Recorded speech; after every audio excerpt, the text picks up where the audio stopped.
These are the best draft combos in Edge of Eternities, and I've used these to climb all the way up to Mythic in multiple accounts this season. So if you open any of these rares, or you want to have a little bit more fun in this format, you're going to want to watch this video. The first card is Rust Harvester. Now this card is good on its own, so you should definitely take it, pack one, pick one. But if you're also lucky enough to get Tezzeret, there's a super broken combo with it when you use the Zero ability, but make sure you time it appropriately. With these two cards, there's two different ways to use the combo. So the first is if you do Rust Harvester's ability first, exiling an artifact, putting a counter on it, so it becomes a 2/2, then it does 2 damage. Then you can use the Zero ability on Tezzeret to put another counter on it, so it's a 3/3, untap it, and then if you have 2 more mana, you can use the ability again and then do 4 damage to something. Now also, if there's a creature that has 3 toughness, then what you can do is use the Zero ability on Tezzeret first, put the counter on it, then use the actual ability from Rust Harvester. Now keep in mind with Rust Harvester, you want to draft a lot of artifacts, obviously. You want around 10 to 12 triggers whenever you're building around a specific rare like this one. And of course, you're going to want artifacts that naturally can put themselves into the graveyard. So artifact creatures here aren't that helpful with Rust Harvester. The best one, obviously, Cryogen Relic, and then the second one is Melded Moxite. Circling back to Tezzeret, obviously you're going to want artifacts in your deck, but it only cares about artifacts entering, not artifact spells. So even if you're not in blue-red or one of the main artifact color types, you can also use Tezzeret in green, which I've done quite a few times in green-blue, because Use Social Engineering creates artifact robots as tokens. So if you can trigger this multiple times with your landfall triggers, you can put multiple counters on Tezzeret. And as we're talking about Use Social Engineering, it combos really well with Glacier Godma. Now this card is already good on its own. It's also worth a pack one, pick one, but whenever you create the landfall trigger on this, make sure you stack it appropriately or order the triggers so that you make the token first and then it'll get +1/+1 and haste so it can actually attack that turn. Next, I've used this combo to end games out of nowhere. So if you have Emissary Escort, which is also a pretty decent card in blue, it pairs really well with Mechanizoa and the Warp cost because it just checks for greatest mana value among other artifacts you control. So you can warp in Mechanizoa, stun their blocker, and then hit them for 6 damage. I've ended multiple games with this combo. This next combo is really fun, but honestly not that good because it requires too many pieces, but it is pretty sweet if you can pull it together. So Weapons Manufacturing, which is a bad rare, you should definitely not take this early, but if it wheels for some reason, it combos really good with the Slag Drill Scrapper, and that's because there's not many ways for you to sacrifice the artifact on its own. So this way lets you draw a card while doing 2 damage, and then of course every time you create one of these non-token artifacts or these munitions, then it triggers Menon. And also, if you are in red and black, then Umbracaller Zealot is a free way to sack the munitions to do 2 damage. Speaking of Umbracaller Zealot, another combo which I think other people have made videos about, but just in case you haven't watched it, you're going to need Umbracaller Zealot. You're going to need 2 copies of Perigee Beckoner, and then you're going to want either this Wefstalker Ardent or the Censurion Voidborn. And so how it's going to work is you're going to have this on the battlefield already. You're going to warp in both Perigee Beckoners. Now, they're going to target each other, and then you're going to sacrifice them. And then it'll automatically trigger the ability to bring this creature back onto the battlefield tapped under your control. Then that's going to trigger either your Wefstalker Ardent or your Censurion Voidborn whenever something dies. You only need one of these to make the combo. So it's a 3-card combo between the Zealot, the Beckoner, and then one of these 2 cards. And then once you trigger it the very first time, it creates this infinite loop of Perigee Beckoners coming back in, targeting each other, you sack it, it comes back in, targets each other, you sack it, and then you can do that infinitely until you machine gun down your opponent with either of these 2 triggers. The next combo is with Servandum, the rare, not the uncommon one. So this card is super good. You should pack one, pick one it no matter what. It's always really good. Now, the ability here, it only focuses on its power. So the power has to be greater than 4. So if you can pump it with a combat trick or with another really good black common, Perigee Beckoner, it'll trigger it. So you can have Servandum in play, warp in Perigee Beckoner, so it's got 4 power now on Servandum, Vigilance, Menace. You can attack with something, you attack with this, and then if they block it, then it'll die, it'll kill a non-land permanent, and then come back, and then you can do it again. Now, as a foreshadowing, the Perigee Beckoner is going to be used in a lot of combos in this video, so if you see this card and you're already playing black, you should just take it because it's got a pretty decent win rate and it combos with a lot of stuff. You can use Virus Beetle with it, so obviously you play this on turn 2, they discard a card, then you warp in the Beckoner, and then you can attack for 3. They're probably not going to block it, but maybe if it's later on in the game and they're low life and they have to block this, then they'll kill the Virus Beetle, it'll come back, and then they'll discard another card. Now, if you are also able to get Faller's Faithful with the Perigee Beckoner, it makes super busted combos. And I've seen Corticals from Limited Level Ups do this multiple times in many of his draft videos. You play the Virus Beetle, then you Perigee Beckoner it, or you can Perigee Beckoner any card, really. Then you attack them with it, right? They're probably not going to block. They're going to take 5 damage or something like that. Then after that, in your second main phase, you play your Faller's Faithful and you kill whatever you targeted the Perigee Beckoner with. So you get to draw 2 cards for free, and then the card that you targeted comes back onto the battlefield. That's basically like a 3-for-1, and it's pretty much game over from that point. Next, if you have Mightform Harmonizer, this card also just really good by itself. You should take it, pack 1, pick 1. But a lot of cards in green this set don't have Trample. There's only 1 card at common that has Trample, and then there's the Glacier Godmaw. So even though you can double its power, or double anything's power, usually this doesn't help you end the game. But that's when you should look out for copies of Biosynthetic Burst. This is also the only good combat trick in the whole set, so it's still really good to take because it's a protection spell and it puts permanent counters on stuff, but it gives Trample. So this is the only way to end games with this Harmonizer, and I've done it if you have a Lander token in play.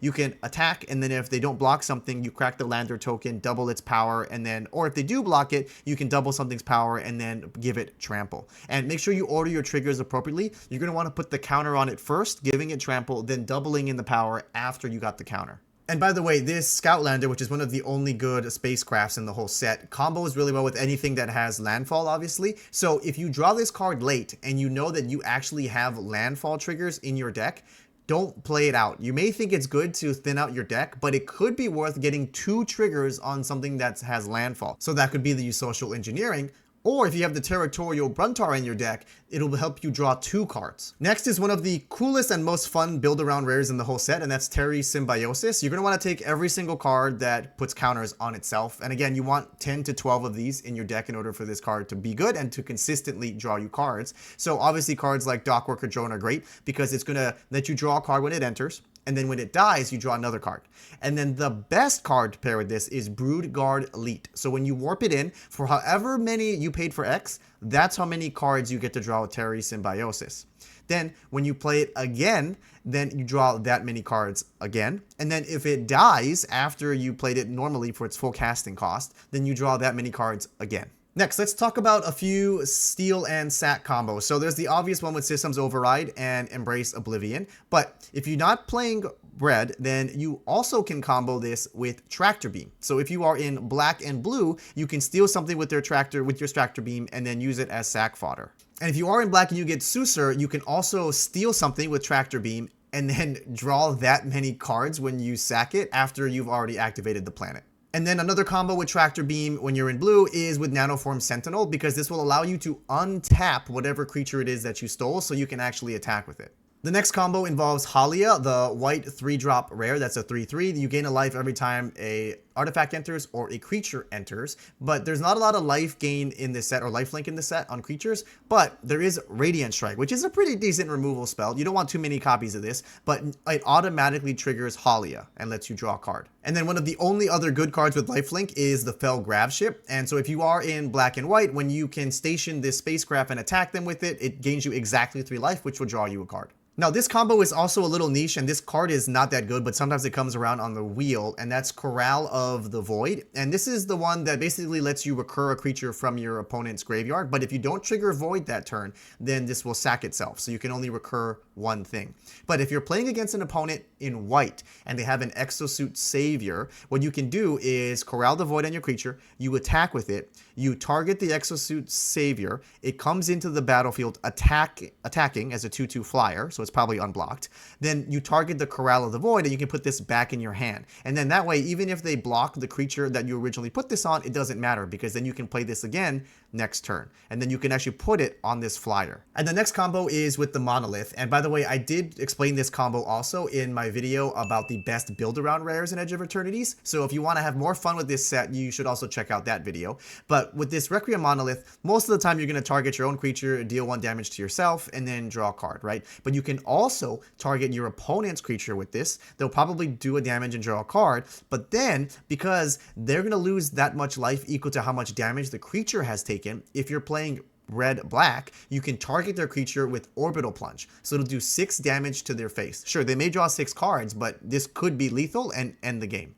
Same thing if you're playing green. If you've got big green dummies, then you Diplomatic Relations, whatever they Monolith. So if you have a 5/5, you can do 6 damage to it with the Relations. And remember, card advantage doesn't matter if the game is over. Now let's talk about some cool combos you can do with the All Fate Stalker. And this is one of White's best uncommons, so you should take this card no matter what. But the tricky part is trying to find value out of the warp ability on the Stalker, because you don't want to target your opponent's creature because they're just going to get it back at the end of your turn. Now you could temporarily remove one of their blockers if it means getting in extra damage or getting in lethal, but how do you actually get value out of this warp ability? Well, if you've warped in Bygone Colossus for 3 mana and then you have 2 extra, then you can warp in the All Fate Stalker, targeting your Bygone Colossus, and then at the end of the turn, this will come back as a 9/9.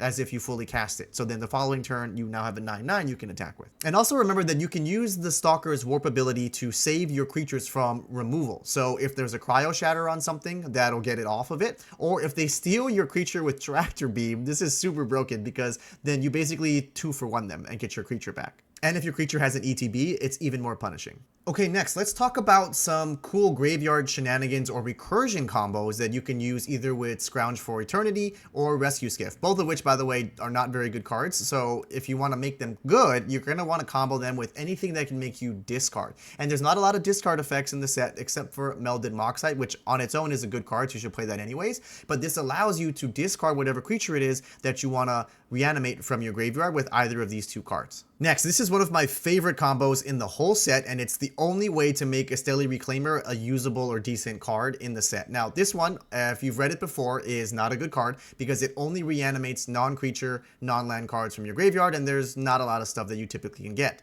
But if you are playing blue-white, this card is busted. So obviously it gets you back Cryogen Relic or the food that can draw you a card. But if there's a Cryo Shatter, because you Cryo Shatter something, your opponent probably blocks with it because it doesn't do anything anyways, then you can get the Cryo Shatter back with its warp cost. Or if you've Tractor Beamed something and for some reason they sack their creature or your Tractor Beam is now in the graveyard, then when you full cost cast the Stelly Reclaimer, you get your Tractor Beam back from the graveyard, and I've ended games like that as well. Next, let's talk about Devastating Onslaught. This card has a decent win rate. It's not worth pack 1 pick 1ing unless the pack is super weak, but there are some pretty cool things you can do with it. So if you have a Pinnacle Kill ship, you can make multiple copies of it and basically killing almost everything on your opponent's board. Or more what I like to do, and this is a great finisher, is Nebula Dragon. So if you can make 3 or 4 copies of a Nebula Dragon, which again, you already had 7 mana, which means you can already at least make 3 copies. So you can make 3 copies of Nebula Dragon. You can do all 3 damage from the ETBs to their face, so that's 9 damage. And then you will have 4 Nebula Dragons that have flying and haste. So that's 16 plus 9. They're going to do way more than 20 damage. So you can OTK with this 2-card combo. Now, I also want to point out Close Encounter. It's not part of a combo, but it's actually an anti-combo in a way, and I've lost a game because of it, and I don't want you to make the same mistake. So Close Encounter deals damage equal to the creature that you target to your opponent's creature. Now, keep in mind, Close Encounter is what does the damage, not the creature. So why this is important is because in green, whenever you typically do a fight spell, if you target a creature of your own that has Death Touch, it automatically kills the other creature because this is the one that's doing damage and this is what has Death Touch. Close Encounter is what does the damage. So if you target your Bloom Bing Stinger with it, it will not have Death Touch, so you'll just be doing 2 damage. So watch out for that. And by the way, you cannot get blown out when you use Close Encounter because the part of the casting cost is targeting the creature. So even if they kill the creature that you targeted with Close Encounter, it'll still deal damage equal to that creature's power because Close Encounter is doing the damage, not the creature. So those are my favorite combos in Edge of Eternities draft, but if I missed any cool combos, please put those down in the comments and I'll make sure to pin yours and give you some credit and support. And if you want to watch me go from bronze to mythic in just 24 hours, you're going to want to watch this video right here.